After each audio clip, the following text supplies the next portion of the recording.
Age of the Primes, Fireflight and Skydive are the last two members of the aerial bots we need to finally complete Superion, and I have been so excited about these. Not only for the big combine mode itself, but also just to have another crack at the air raid and slingshot molds, because I really like those guys. They're some of my favourite molds that come out of Age of the Primes. And yeah, the two deluxes we're covering today are just retools of those two, so if you want a more in-depth breakdown on each mold, then the playlist will be linked in the description. And if you're just here for the combine mode, then here's the timestamp for that. But until then, how do Fireflight and Skydive hold up? Well, let's take a look at them and find out. And I think we'll start with Fireflight because between the two, I think this is the one I was most anticipating. Back when I reviewed the other two, I said that Air Raid was my favorite, but now that some time has passed, I do think I like Slingshot a little bit more just because of what the transformation has to offer. But the look was still very solid, and all the changes that this version makes just make it better. The sculpted detail and proportions on this figure are pretty great. There isn't a huge amount of retooling going on here, but what there is really helps to change the look. The chest is a lot more detailed, the new head is fantastic, and that new cockpit peeking over the shoulders does really change the silhouette. It kind of slims down this whole look and it gives him a very different vibe to the one that Slingshot had, and that's really helped by the coloration as well. I love the mostly red body with the white accents. It just makes for such a dynamic look, and it does add to that sleek design, and it really helps him stand out from the other aerial bots as a lot more vibrant. But I think the main thing that's really helping here are those little blue accents. They just really steal the show. It's a fantastic spark of contrast, and things like that, the extra silver on the top of the head and the hands, they really tie this design together well. This deco just helps the mold stand out that much more, in spite of its issues like the long feet and the leg kibble. But the look aside, I'm not really sure this stands too far ahead of Slingshot. Like accessory wise, he's got the exact same pair of double barrel blasters, although they do integrate with the figure a little bit better this time around. They can actually fit in his hands properly, or they can go on the wrist if you prefer that look. Of course the posing is largely the same, the head is a little bit better and it can look really far down for some reason. And everything else is just the same, pretty much average posing that Slingshot had, plus some really good elbows. However, he does have the one and only really weak joint that I found on any of the aerial bots. The hips going out aren't loose,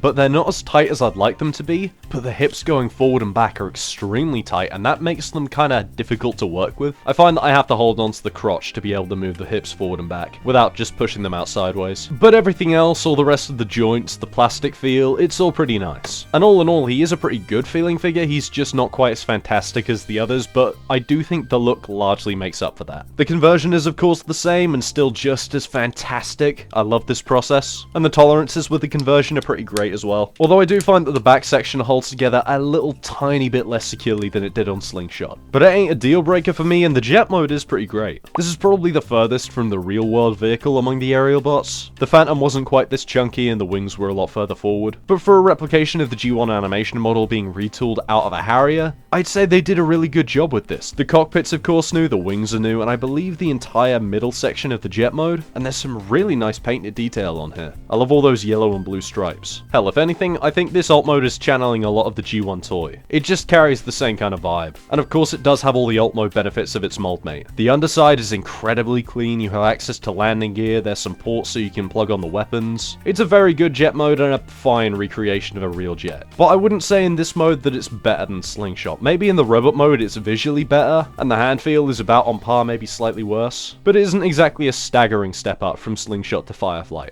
Air Raid to Skydive, on the other hand, is much more impressive. The sculpted detail and proportions on this figure are fantastic. He takes everything that really worked about Air Raid and then just adds to it. There's some asymmetry thrown in the chest, the new head sculpt is kind of on par. I didn't like it at first, but it's grown on me. But I think the big part where this visually improves on Air Raid is the backpack. The wings are sculpted so much more dynamically, and because of the length of the cockpit, you can't really get away with having it in the upward position, so you have to bring it all the way down, which differentiates his silhouette really nicely from Air Raid. And the deco makes a staggering difference. Of course the red is pretty much exactly the same, the placement's the same, the shade is about the same, but everything else is pretty much the polar opposite. All of that white is replaced with a deep black and a matte grey, which really kind of makes the limbs look longer. It slims him down a little bit and just makes him appear so different. And the darker colours kind of devouring some of the detail, especially in that strip along the chest, really helps you pay attention to different parts of the sculpting. The darker colours in the new backpack create two things: an all new silhouette, and a lot more negative space which changes which details you can see clearly. I must admit, especially from photos, I expected to really dislike this deco, but the little intricacies of the way that it interacts with the mold just make it that much more striking, and I really enjoy it. This is a very nice looking figure, and unlike with Fireflight, he does improve on his mold mate beyond just the look. Starting with the accessories, which are probably the best blasters in this set. I wasn't a massive fan of air raids, I didn't love the detail on them, I thought they were a little thin. These are so much better. The sculpting on them so much richer, they look very proportionate in his hands, and they work really nicely with the posing, which is once again the same as air raids, but it's somehow even more solid. That thing was like a brick, this is like a cinder block. All of the joints are incredibly tight, but not so tight that you can't move them, and it just makes this guy an absolute joy to mess with. That and the extra tail fin gives him some really nice heel support, which counteracts against the backpack, which does sit a little bit further back, and you can pull off some very dynamic shit with this thing. Even the transformation feels like an improved process over air raids. It's the exact same series of steps, but all of the moving parts, the locking tabs, they all just feel so much nicer. I especially love dealing with the backpack here. It's such a smooth feeling movement, and it also tabs in a lot better in the robot configuration. And I even think I prefer the alt mode. It ain't quite as accurate to the F-16 as air raid is to the 15, but it just feels more solid, it's more angular. The majority of the jet mode becoming the grey plastic helps all of the sculpting shine, and it also makes the black wings and blue tail fin stand out that much more, although I do think all of the yellow paint could have used a couple more coats. But that's the only real issue I take with this jet mode, even the underside. The darker colours help it blend in an awful lot more, and the landing gear is a hell of a lot easier to flick out. I really do think this is a significant improvement over air raid, but it does bring into question whether or not these two should have been new molds, because I know a lot of people weren't exactly happy that the aerial bots were just repaints. But honestly, I really don't mind it at all. If anything, I think maybe Fireflight would have benefited from a new mold, but I'm not mad about it. Especially when we finally have a combiner team where every single one of the individual figures stands well on its own,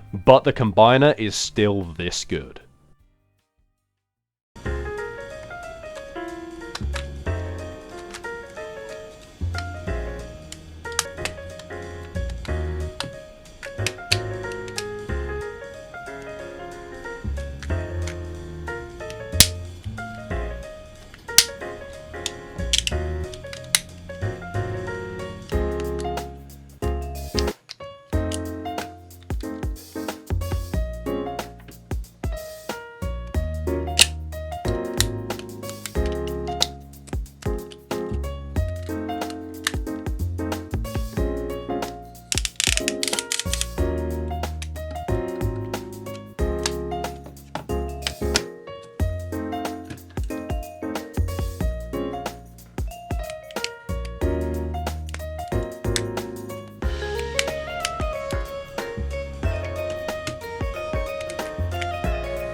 The instructions have you leave the wings on the arms sticking out like this, but not only does that expose some hollowness, but also it just breaks the silhouette up. I prefer to just flip it around the other way. And with that done, Age of the Primes Superion looks fucking incredible. I really enjoy the combined aesthetic of this thing. The sculpted detail and proportions are absolutely on point. Not only is all the detailing on the skeleton really nice and layered, and their head sculpt is flawless, but the individual robots just add so much to it. The arms give it some great height and bulk them out really nicely, and the legs, well, they're just fine, they're kind of there. They are on the backs of the shins, which could be a problem for some people. I don't particularly mind it, but I understand if you do. But they don't feel too obtrusive, they don't stick out from the backs of the legs that far. You could bring up the nose cones to slim down the profile just a tiny bit, but that does inhibit the knees. I'm sure if you tried hard enough with some 3D printing or some customizing, you could probably get the jets on the fronts of the legs, but I'm happy with them like this. But what that does mean is there is just a very smooth and dynamic look to this combine mode. The asymmetry from the mismatched limbs just gives it such an interesting look. It feels like you could study the appearance of this guy for hours and still keep finding new details to appreciate.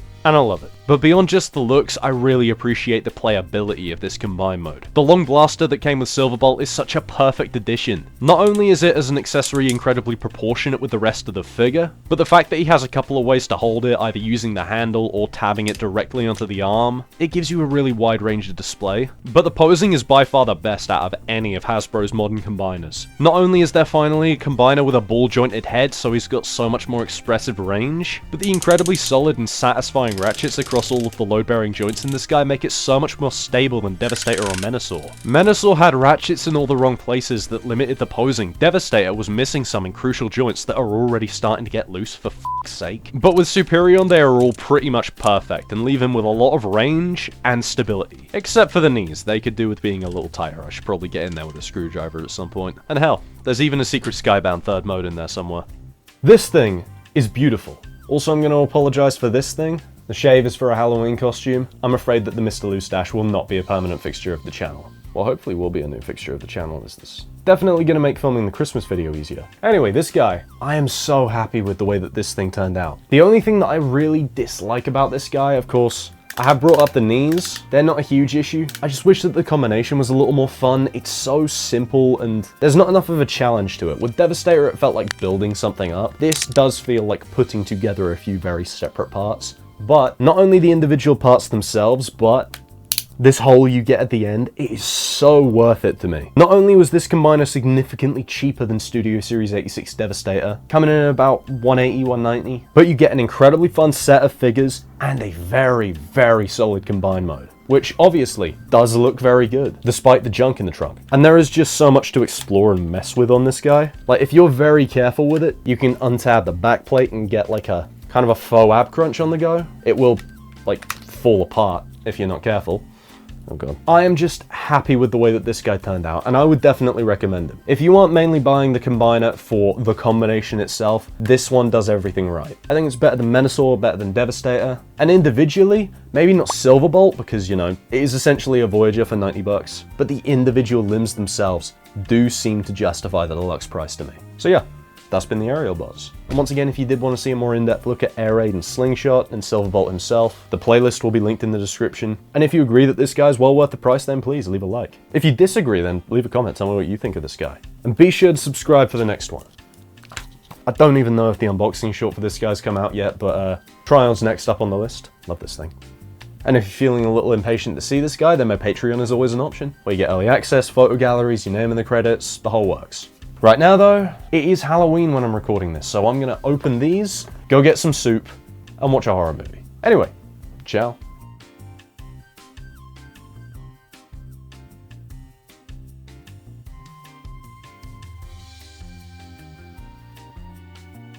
Really not sure about this mustache. If this video gets 10,000 views, then I'll keep the mustache till the new year.